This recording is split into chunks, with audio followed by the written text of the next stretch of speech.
to Chinita Daily Stories. At eto na, ipapasilip ko na sa inyo mga mima ang dahilan kung bakit hindi ako nakakapag voice over, hindi ako nakapag contents at hindi rin ako nakakapag-upload ng mga videos and vlogs namin mga mima.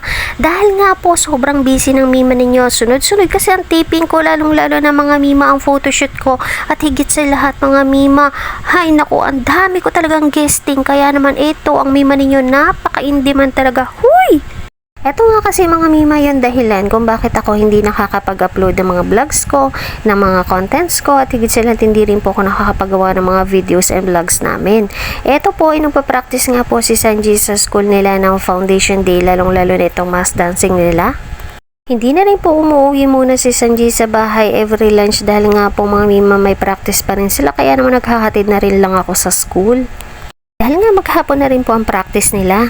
And first time ko talaga mga mima na makita si Sanji na sobrang itim. Yes po, sa sobrang puti naman niya ngayon, sobrang itim niya dahil nga binilad sila ng trainer nila mga mima sa initan dahil nga gustong gusto nilang manalo. Fast forward na nga tayo mga mima, nagbukas na nga pala ang coffee shop dito sa baba ng bahay ng tito ko, which is ito nga pala yung Coffee. Located ito sa Del Pilar Street, Pinamalayan, Oriental, Mindoro. Malapit ito sa Larry Ice Cream at beside EECP School. Napakamura ng kanilang kape, napakasarap, hindi matamis at higit sa lahat mga mima, ang soda nila nakaka-refresh. Bukod sa mabait na tendero mga mima, napakaganda talaga ng kanilang store. Alam nyo ba na Instagrammable din po ito? At kahit maliit lang mga mima ito ay talagang di narayo at napakasarap naman talaga. Isang-isa na lang talaga ng flavor ng soda drink sila, kompleto ko na at natikman ko na. Hala, fast forward na nga muna tayo. And lately mga mima, naggumawa talaga ako ng mga contents ko. Sobrang dami ko nang ginawang drafts. Dahil nga mga mima, sobrang dami ko na rin pending ng mga products at mga items at mga free samples na dumating sa akin na hindi ko talaga na-video. And syempre, may mga request sa akin na magawa daw ako ng curly hair routine ko or curly hair method ko. So, kung paano ko ba daw ng mga mima na maintain yung kulot kong buhok. So, ayan, gumagawa ako ng mga contents na ganyan kasi as per request talaga mga mima doon sa mga kulot na kagaya ko. Marami kasi nagtatanong doon sa mga products na ginagamit ko. And syempre ito, nag-makeover ako ng bahay namin nung nakaraan at ayan, nagpalit kami ng mga wallpaper ng ate ko at nasatisfied naman talaga ako doon sa mga product na binili ko rin sa TikTok, which is ito nga, isa pa yung acrylic mirror na yan. Nabili ko lang din yan sa TikTok, na gandahan lang talaga ako at napakinabangan ko rin yung mga pang-design na yan ni nanay dito na nakatambak lang doon sa bahay. Hindi pa nga ako nakontento, pati yung pinto mga mima, ginawan ko na rin ang paraan at ayan mga mima, ginawa ko na siyang wood style para naman po mga mima, mas gumanda pa at mas mapalitan na rin mga mima yung aming pinto dahil nga magkaiba rin po ang kulay niyan. Gumamit lang ako ng mga wallpaper dyan mga mima na nabili ko lang din doon sa TikTok. Sa sobrang dami nga mga mima na nagre-request sa akin ng curly hair routine ko or curly hair method ko na ginagamit mga mima, pati ang products ko na ginagamit, gusto rin nilang malaman.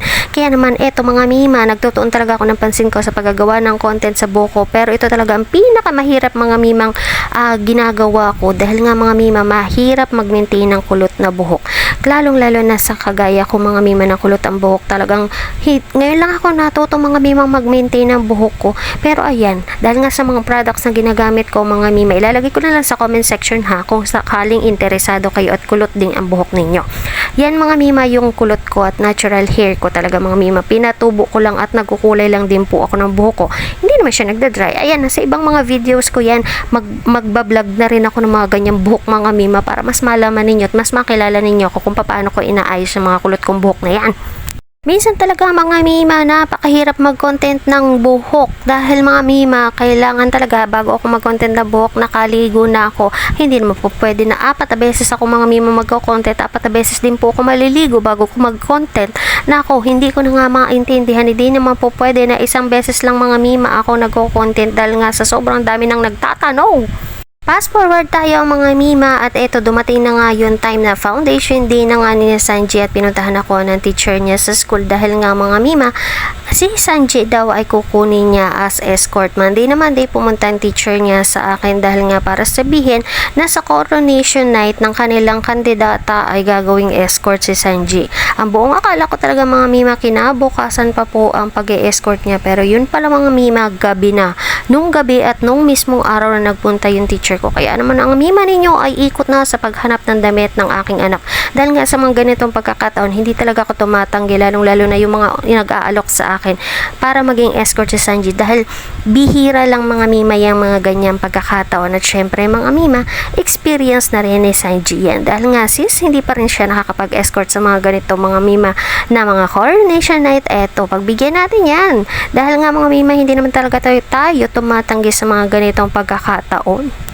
Sa sobrang dami ko na rin napuntahan mga mima ng hihiraman ng kanyang coat ay eto, napunta nga po ako sa Mason's Bridal Boutique. So ayan, dun ako nakahiram ng kanyang coat, and which is dapat may partner po yan na pants na purple din, kaso nga lang po hindi nagkasya, medyo malaki po kasi ang hips ni Sanji, hindi na kayang i-adjust. So ayan mga mima, kaya black na lang po ang pinagamit ko sa kanya at stand out naman po ang kapugian ng aking anak. Ay, thank you Lord talaga sa napakapogi kong anak na ito. Alam mga mima, napaka-bless ko talaga dahil nga sinasabi ko sa inyo mga mima, yung mga ganitong pagkakataon, bibihira lang yan. So, yung first princess namin mga mima na yan ay si Rich Allen. So, anak yan ng barangay secretary namin dito sa aming lugar. So, ayan mga mima, kinukunan sila ng picture. And thank you ate sa pagkakataong ito at inaccept mo as escort ni Rich Allen si Sanji. At hindi pa dyan natatapos ang pag-escort ni Sanji dahil nga mga mima, nung parade ay siya pa rin po ay nag-escort. Sad to say, yung sinuot niya mga mima na coat nung kanyang coronation night ay hindi na po available doon sa kanilang store. Kaya naman po, naghanap na muna po ako ng ibang option at eto na nga po yung aking napili para sa damit niya. So, pinasuot ko na lang sa kanya is yung kanyang black na long sleeve para mas stand out po yung color nung kanyang damit. So, ayan, brown shoes yung sinuot niya that time. Yan yung sinuot niya nung nag-friendship ball siya. So, eto mga mi, napakaganda. Doon pa rin kami pumunta sa Mason's Bridal Boutique. So, dyan pwede kayong umupa mga mima. Yung tie na ginamit namin dito ay yung tie mga mima na binigay sa kanya ni Mama May niya nung maliit pa siya. Sobrang ipon na ipon talaga mga mima ang gamit ng anak ko. And syempre may street dancing pa rin po yan. Habang nagpaparade po ang mga kandidata natin, ay dyan din po ang mga magmamas dancing at mag-i-street dancing din po sila. Kasali din dito si Sanji pero umexit na muna po siya dahil nga mag-escort siya do sa first princess na yan. So ayan mga mima, mamaya po sasayaw naman sila para sa kanilang mass dancing. Sa sobrang tindi mga mima ng init ng panahon ay talagang kinakailangan din po na sumunod ako sa kanila sa parada dahil nga mga mima wala silang baon na tubig. Dahil nga sobrang tindi ng init ng araw nito mga mima, tirik na tirik, around 2 PM na po ito. And after naman po ng parade, magbibihis pa si Sanji at sasayaw din po siya sa mass dancing.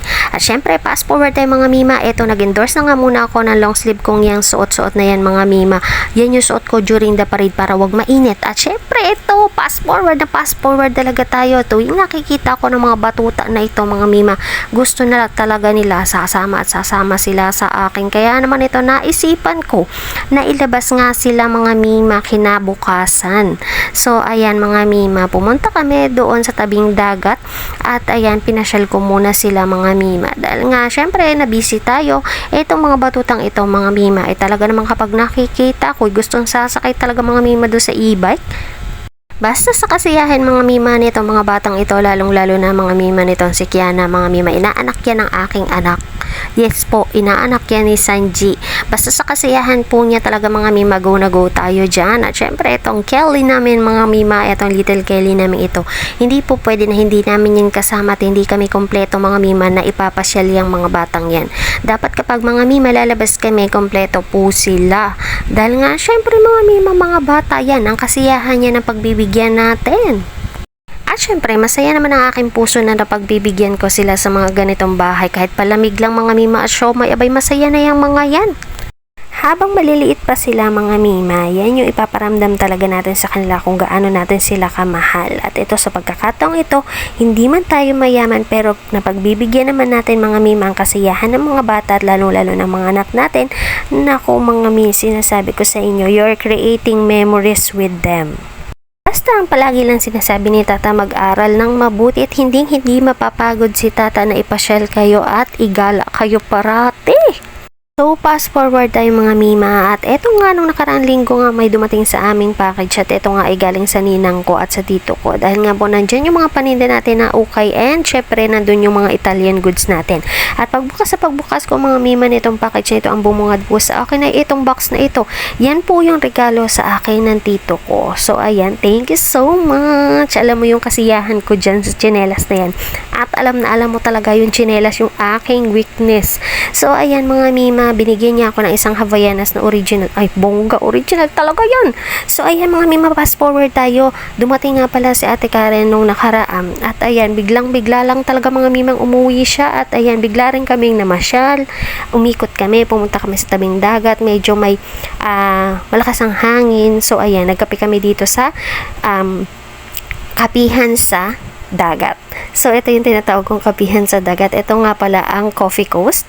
Ayan, madalas meron din po silang page niyan. Ilalagay natin yan sa comment section. Diyan kami nagkakape at sobrang sarap ng kape nila dyan. Ayan nga si Sanji kasama ang kanyang mami. At ayan, nagkape kami. Hindi talaga po pwedeng hindi magkape dahil ang anak ko ay magkakape. Mga mima manang mana sa ina. At dahil nga bihira lang umuwi sa Ate Karen, ay ayan mga mima, naglibot talaga kami from park. Nagpunta kami ng dagat. Nagpaikot-ikot kami. At syempre, may mga pinuntahan din kaming iba pa na hindi namin pwedeng sabihin sa inyo at baka malaman ninyo. And fast forward tayo mga mima, dahil nga meron na kaming piso wifi, dito lang malapit yan sa may coffee mga mima. Habang nagkakape, pwede na rin kayo mag-internet. Yun lamang po, maraming salamat sa inyong panonood. Hanggang sa susunod naming mga kwento, paki-follow and like na lang namin ang page ni Sanji.